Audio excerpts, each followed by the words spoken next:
Hi, happy Thursday. Allegra Ramos here. I am a brain science based productivity and time management expert. And if you've seen me before, then you know that you are watching the Harness the Power of Planning podcast, video cast. And on today's show, I'm very excited. I'm going to have a very special guest joining me in just a moment. She is a sales and networking expert and author of this book that we're going to talk about. But just a little bit about me if you're joining me for the first time. Welcome. I go live every Thursday at this time, 9:30 a.m. Pacific, 12:30 p.m. Eastern. And this video cast will also go up as the Harness the Power of Planning podcast, episode 126, wherever you listen. So you can always catch it later on if you want. And if you're joining me live, welcome. I do see the chat, so you are welcome to put messages there. And if you are watching the recording, you can also put messages. I do get the recording messages as well, although sometimes it takes me a little bit longer to respond to those. And a little bit about me. I'm all about brain science based productivity and time management. I've written these 4 books. This is my little bouquet of books. And this one, 3, 2, 1 Done, this is my best selling book. And this is all about helping you reclaim time by approaching your tasks strategically. So if you've ever felt like you're working on something new and you don't know where to start, this book will help you with that. If you've ever felt like you don't know when's the best time to do things in your day, this book will help you with that. And you can find out all about my books and all my offerings at bywdreams.com. And so I want to welcome to the stage now, Mandi. I can only say your name one way, the super Italian way.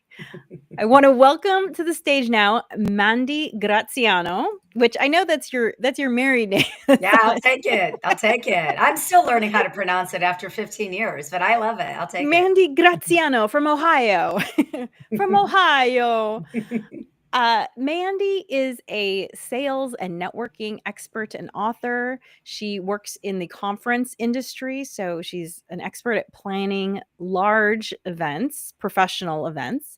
And she's also the founder of FaceTime Coaching, which is a sales coaching organization. And we're going to talk all about that in a bit. But for those people who have seen my podcast before, you all know that I like to insert a little chaos into chaos and spontaneity into this recording by pulling a card. And I always pull from the back. I have no idea what it's going to say. Mandi has not seen this before either. So let's get started.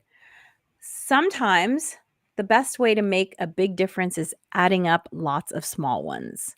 Queen Rania Al Abdullah of Jordan. I actually know who this person is. It's amazing how many people I haven't heard of yet and whose wisdom blesses me. Okay, so sometimes the best way to make a big difference is adding up lots of small ones. Ooh, I love that.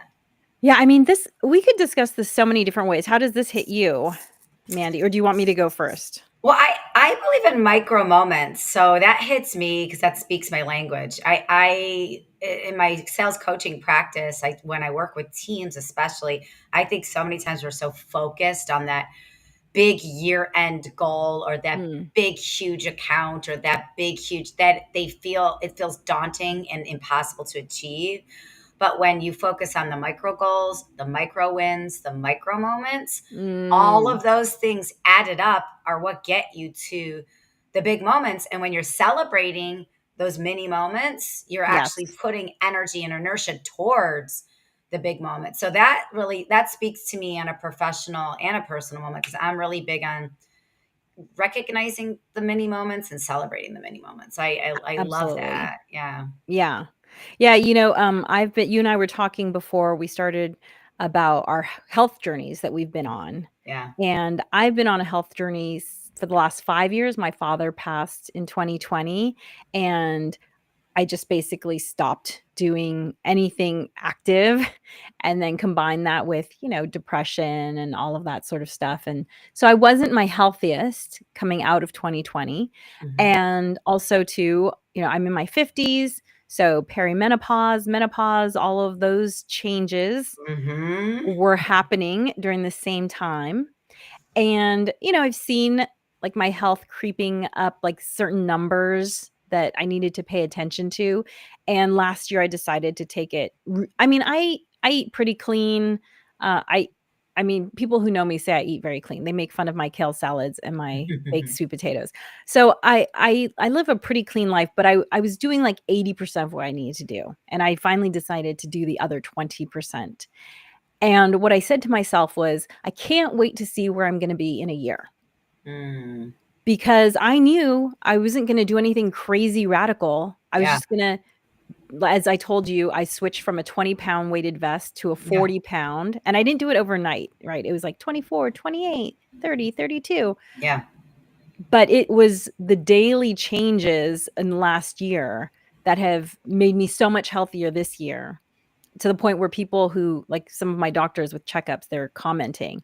And so this is, like you're saying, personally and professionally, it's the little things we do either every day or every week that add up to success, visual experiencing your goals, completing your goals after a certain period of time. yeah. And I love a micro goal as a part of my health. And I know we're here to talk about sales and business, but I love mixing in a little health chat too. Yeah, yeah. But in my last couple of years on my health journey, one of the greatest successes I've had is once a month I set micro goals, and I have 6 categories.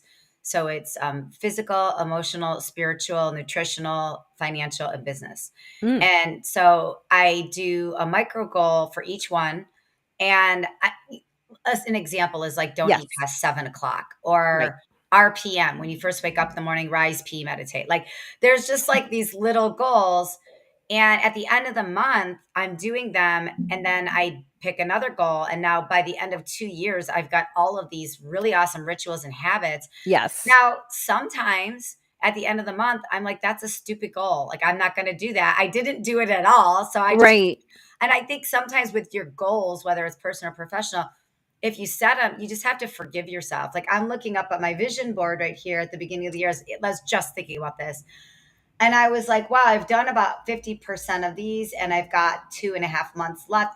And I was feeling some shame and guilt and anger. And then I was like, you know what? There's a whole bunch of other things not on that board Mm, that I accomplished this year that, like, I look at, there's one thing that says breathe, right? I take breathing breaks like every 90 minutes. mhm. And the breathing break led me to a squat squad, which led me to like better health, which led me, so sometimes you have these goals and then you shame yourself for not doing them, but like it's those micro things that actually led Yes. you to something else that might not even be on the board. So yeah, I like your micro card. It's good Okay, I stuff. have so many questions. Yeah. Squat squad. Yes. You want to What be in it? what is a squat squad? I first have to know what I'm getting into. Oh, so I read this article about blood sugar. Oh So yeah, every 45 minutes, every right? 45 minutes for 8-hour period, you Mhm. actually improve your blood sugar levels. So I started doing it. I'm like, this is fun, but it'd be more fun if I had accountability people. So Yeah, I put a Instagram post out that just said, I'm doing this. Anybody want to do it with me? And people were like, yeah. And so great. I didn't think I'd start a squad. And then all of a sudden we had a DM group, and then people were like posting pictures of them doing squats on the golf course, doing squats on a train, making their entire team do squats in the middle of a meeting. So yeah, it was unintentional squat squad, but yeah, it's just an Nice. accountability group on Instagram. Yeah. That's great. I like to squat while I'm brushing my teeth. I hold a Oh, 2-minute squat. yes, you told me that on our podcast. Yes, Yes, so yes. I great. love I love a good squat. That's great. Okay, awesome. Oh my gosh, I could talk for an hour just about what we've just started talking about now. But since I promised some planning for networking success, Mhm. at the top of this, let's just give people a quick win because humans, we love a quick win. Let's give everyone a quick win in terms of networking. So I always say planning makes everything easier. And I attended a session with you where you gave some strategies that you pre-plan before you go to a networking event that were so great. I actually shared them with a number of people, including my husband, who doesn't like talking to new people. Yeah, most people don't. Yeah. And so could you share some of these pre-planning for networking success tips that you gave? Yeah, and I'm glad you asked about the pre, because I think so many times when we think about networking, we think about the moment, the in real life, the at the event, Mhm. but we forget there's stuff you can do pre and there's stuff that you can do post. And the stuff that you do pre actually loops the conversation. So when you actually get to that event, it's not so awkward. So Yes. some examples are on Instagram, for example, I will take pictures of the potential outfits I might wear and do a poll and ask people to weigh in. Mhm. Or when I get to the hotel, I'll do a video of my shoe. I always line up my shoes. And I didn't know that was weird until one of my coworkers stayed in my rooms with me and she put her shoes next to mine. She's like, "Oh, I'm going to do a shoe lineup." So now I share the shoe lineup. And or I'll do leading up to it the week before, I'll do a roll call on LinkedIn. I'll do a post that just says roll call, who's going to be at this event and what are you most excited, who are you most excited to see, what are you most excited to learn? Here are my top 3 things that I'm excited about. And then the day of the event, when you get there, people are like, "Oh, I do this exact same thing with my shoes," or "I'm wearing that pair of shoes," or Right. yeah, I'm excited about seeing Bailey speak too, or whatever that is. So you're just looping the conversation. So when you arrive, you already have some seeds planted, and it makes it easier to start conversations. Yeah. It's like you've given people an icebreaker to use with Yeah, you. totally. Yeah, I like pre icebreakers, and that's basically what it is. I also think it's really important to plan for yourself. You're not going to talk to all 220 people or 20,000 people. That's just not a successful event, right? Mhm. But if you give yourself a strategy to talk to, I want to have a deep and meaningful conversation with at least 3 people. Yes. And you identify those 3 people and you look them up in advance and you on your phone you put 2 or 3 interesting questions, right? Like take how are you off the table. That doesn't take anybody anywhere. That's a Right. shallow question. Swap it out with what made you laugh this week, or what's your legacy dish? What would 2.0 you say to 1.0 you? Like there's so many questions, but put them in your phone and be ready to Yes. ask just one of those questions to one of those 3 to 5 people, and then you'll be ready to go. And then when you walk away from that event, you won't feel so overwhelmed. You won't feel so bummed, like, oh, I didn't get to meet the 40 people I wanted to. Nobody is going to talk to 40 people. So Right. forgive yourself for that. Focus on a small amount. And then, yeah. And then another thing about preparation for that is, for example, going to San Francisco next week for a gala. And I know a little bit about San Francisco, but I didn't know a lot about the hotel I'm staying at. Mhm. So Mhm. am staying at a particular hotel that has a a really cool history in San Francisco. And so I learned a little bit about the hotel. So when I approach people, I could be like, did you know that this hotel was named this for this reason? Just to have a little something in my back pocket to have a Right. conversation about. So I think knowing something about the location, the agenda, the destination, the people that are organizing the event, just know a little bit about that, be prepared with that, and then you instantly have conversation topics to discuss. Yes. And actually the brain science shows that doing this planning lowers your stress and anxiety It levels. totally does. Yeah, it totally does. And this is something you can use personally and professionally. My kiddo was homeschooled, and so I did a lot of this sort of coaching with her whenever we would go to social events because, Mhm. she's homeschooled, she's an only child. She's no longer homeschooled, but anyway, that's another story. And she's an only child, and so like for instance, when we'd be at the beach and sometimes she'd want to ask us to play with her, and we'd be playing with her and then we'd be tired. We'd say, "You know what? There's so many kids here. Go ask one of them to play." And she was like, "Well, how?" And so I would coach her on what to say, and then we would Yeah, role play a little bit. And we've done this her whole life. And she's so good at going up to and talking to people because she's done this planning exercise. And so, typing out the questions on your phone, like you said, like that's going to prime your brain so that when you meet someone, you're not like, I don't know what to say. right. Yeah, and everybody. I think people think too that everybody's better at this than they are. The reality is, I'm extrovert, and I still get nervous at social functions. So I think assume that everybody around you is just as nervous as you. Yes. Everybody around you is just as awkward as you.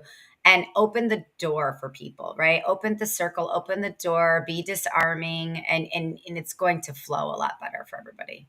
Yeah, and I'm not as extroverted as you, so I Mhm. absolutely feel like people are like, "You seem so extroverted up on stage." I was like, "I'm on stage, I'm the only one Right. talking." Right. Nobody can interrupt me. Yeah. I have a PowerPoint presentation. I have a Right, right, prepared speech. right. Yeah.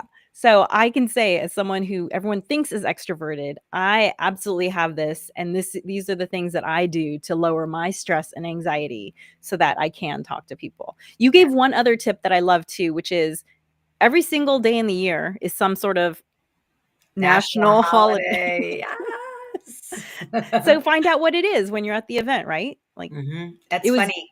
it was donut day the day I met you. Yeah, and I was not too long ago, it was National Black Dog Day, and I have a black golden doodle who's so sweet, and it's so rare because normally golden doodles are golden.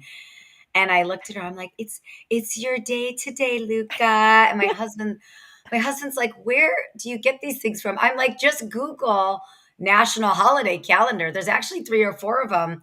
And it's an instant conversation to talk It about with is. people. Yeah. Yeah, because 'cause they're pretty hilarious, some of them. I mean, you're like, Yeah. "Wow, we're really reaching for a day today." Yeah. Pirate Uh, Pirate Day, hot homemade cookie day. Yeah, it's a day for ok everything.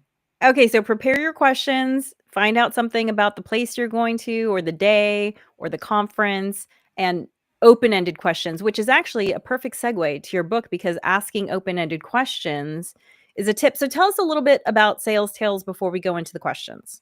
Which, Yeah, by the way, I love the cover. it's soft. It's Yeah. soft, but it's also I love that it's printed on here. It's not a book jacket, Yeah. and it's a hardcover. So, I don't know, it feels, like, really special and substantial in a way. Yeah, well, that's funny because that cover, the illustrator from the publisher, they kept sending me all these pictures, and I was like, "I don't like it. I don't like it. I don't like it." And everything else in the process had been really easy, like, really Mhm. they had hit the mark, and this was the first speed bump, so I was like, "Oh, no, I've heard about this type of situation." And the publisher was like, "Mandy, close your eyes. When you think of sales, what do you think of?" And I closed my eyes and I was like, I just think of just running as fast as I can, just running and hustling and sweating and just moving around a lot. And then within the hour, that cover came to be. And I think the picture of a businesswoman in a blur just running is just Yeah. so typical of so many of us, just in business in general. But what they didn't know is I always wear red tennis shoes with my outfits. And they put Oh, wow. red tennis shoes on her, which was great. And then for my book launch party, the suggested attire was anything you want and red shoes.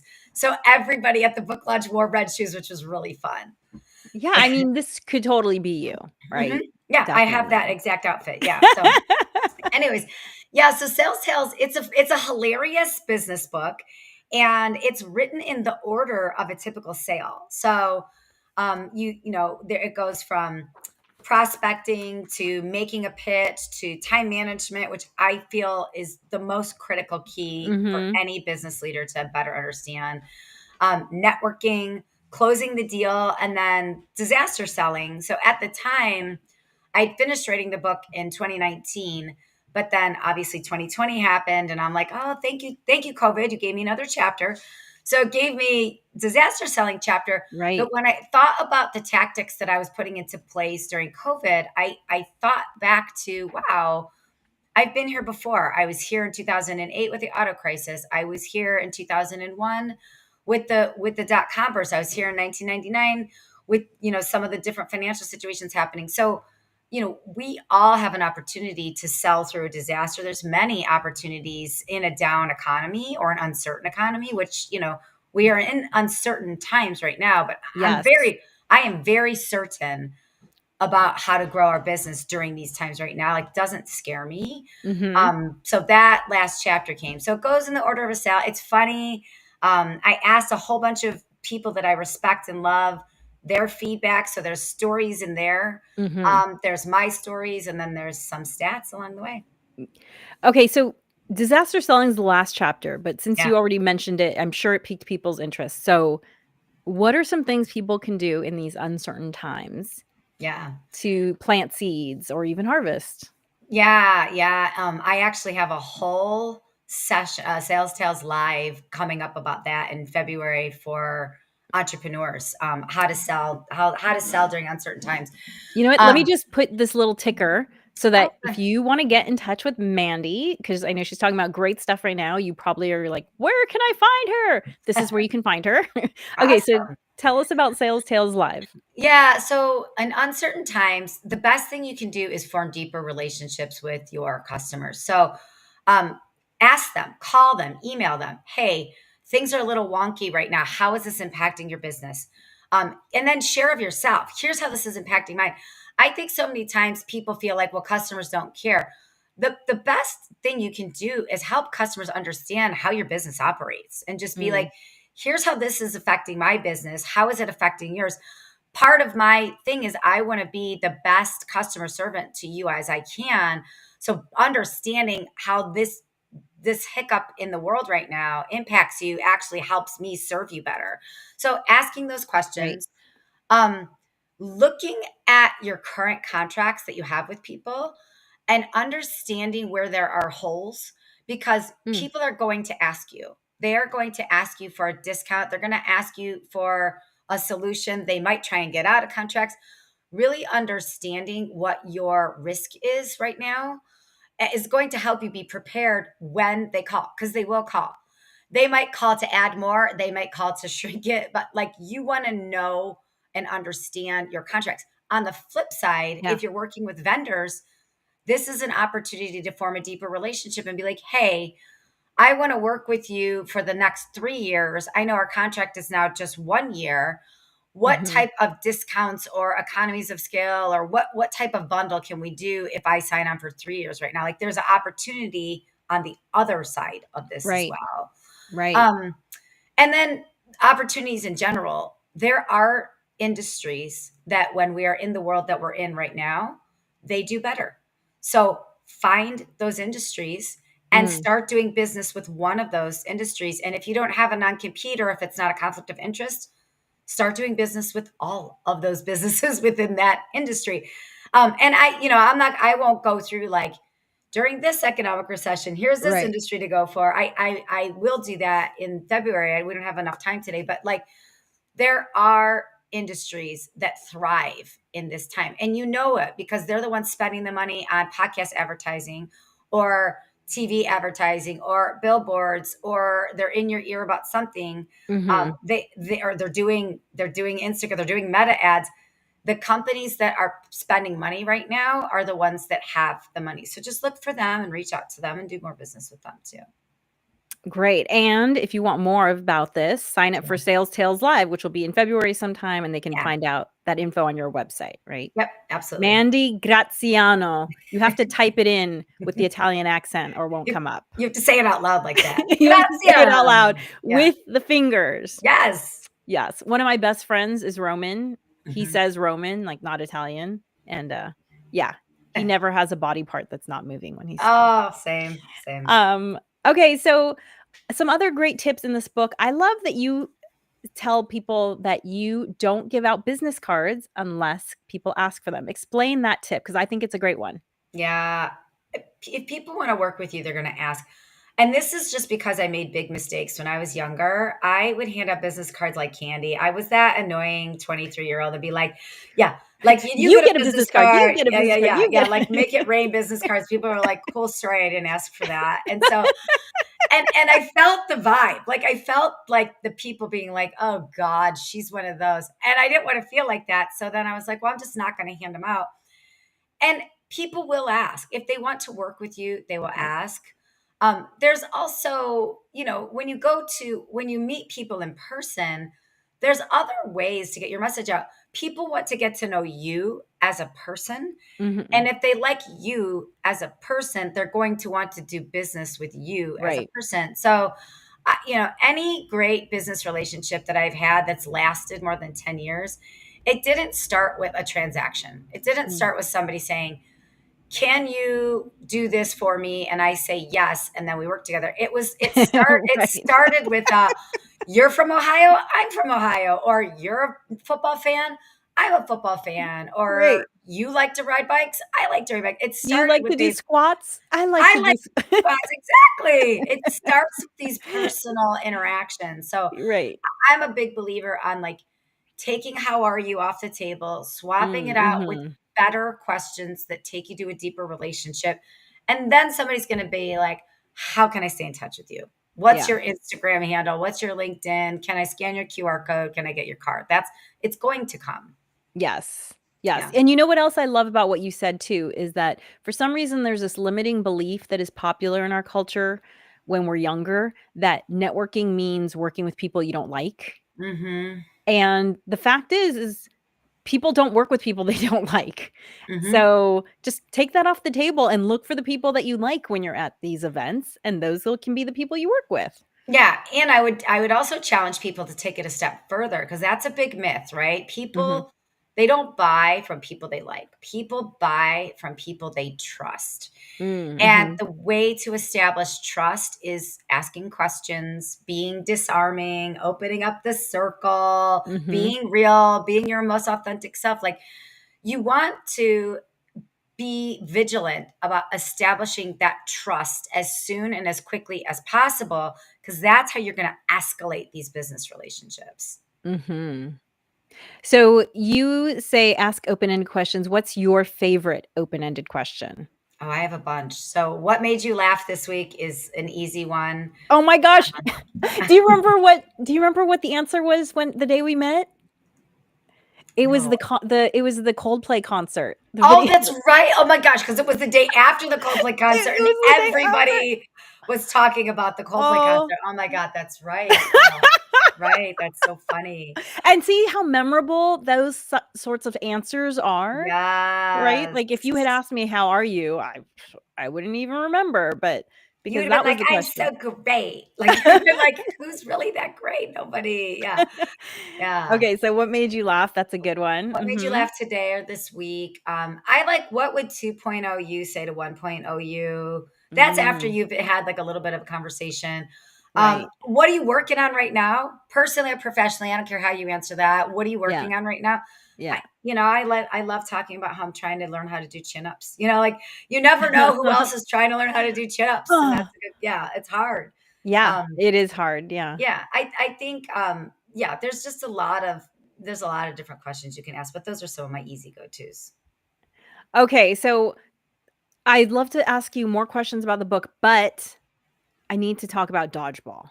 Okay, let's do it. So, you recently hosted an event, you were part of an event that I had a attended, yeah. huge dodgeball game, a business conference, by the way. Yeah. I it wasn't a dodgeball conference. Yeah. So tell me about how this became a thing and how did you run it and the impact of it? Yeah. So full disclosure, I was just an attendee at this event. This is an event put on by HPN Global Oh, no. Hospitality Performance Network. Okay. Am I there? Am I here? Okay. So it's an event. I just attended it, so I didn't run it. But it's put on by HPN Global, Hospitality Performance Network Global.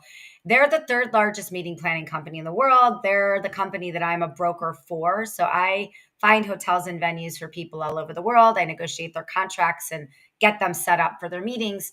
They plan the meetings, and then if they don't have a planner, then HPN Global actually has an entire team of people that I can connect clients with to do that. So every year, HPN does this partner meeting where it's 200 associates from HPN and 600, 500 hotel partners that we do business with all the time. So it's a relationship building business conference. Mhm. And last year, they did a networking event in Houston. It was a dodgeball tournament. And they assigned like an HPN associate to be the team captain. So it was like half associates, half business partners, half hotel people. So it was obviously great networking. Everybody had a team name, and it was such a huge success. Like hundreds of people standing around clapping and cheering for people throwing balls at each other is just a spectacle in itself. Yeah. But it's fun and it's something that everybody can play. So it was such a success last year that this year when they did it again, everybody took it to the next level. So team captains, they gave the names, and then everybody had like a theme. So like people came up, they had costumes on, and Oh they my were, I mean, gosh. it was so fun. I have so Was many it a pictures. tournament? It's a tournament. Yeah. So Okay. it's like a double elimination tournament. and there Gotcha. were brackets up on the wall and Oh my everything. gosh, how funny. And so last year it was at a bar. This year it was at Allegiant Stadium in Las Vegas. It was at a professional NFL Raiders football stadium, which took it to a whole new level. Like, how many times can you be at an event where you're playing dodgeball on an NFL football field? I mean, it was awesome.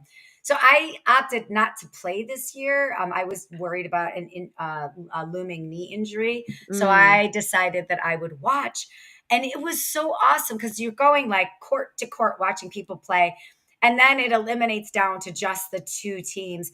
And then they had everybody's names rolling on the Jumbotron, and sponsors obviously paid for the event. So on the rolling ticker uh-huh. across the thing, they had the Yeah. sponsors' names. Yeah. They had a bar on the field. They had some of the Oakland, not sorry, sorry, Oakland, the Vegas Raiders routes on a board and footballs, so you could actually run the route with a friend, and it was great. They had like football throwing, so if you didn't actually Oh my play gosh, how fun. dodgeball, there's all these different like things you could participate in or just watch. It was awesome. I love this because really, I feel like so many of these large conferences, they focus on entertainment, which is much Hmm. more passive Hmm. than this dodgeball, which might not feel like networking, but it is. Like I spoke at a conference in Monterey earlier this year, Yeah. and it was literally you stumbled out of the hotel and you were in a historic district. It was like, this is where Portola landed in 1652 or whatever, Yeah. and this is a whaling wall. If you look down, the cobblestones are made out of whale bones. It was so cool to do this tour of the historic district. And we did it like around sunrise. So it was like all these, Mm. early movers who want to get their steps in. And it was such a great networking event for people listening. I'm putting networking in quotes because really you're just hanging out with people doing something that you all enjoy, but it builds bonds in a totally different way than like passive entertainment. And it's Right. not as awkward as just like having a stale french fry or cheap glass of wine can be at a Yeah. networking event.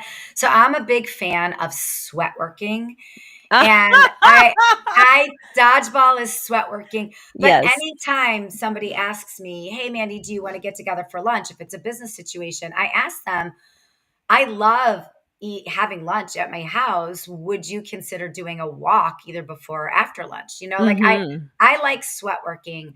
And actually Stanford did a study a couple years ago about the power of movement and ideation. So the Yes. study was about walking.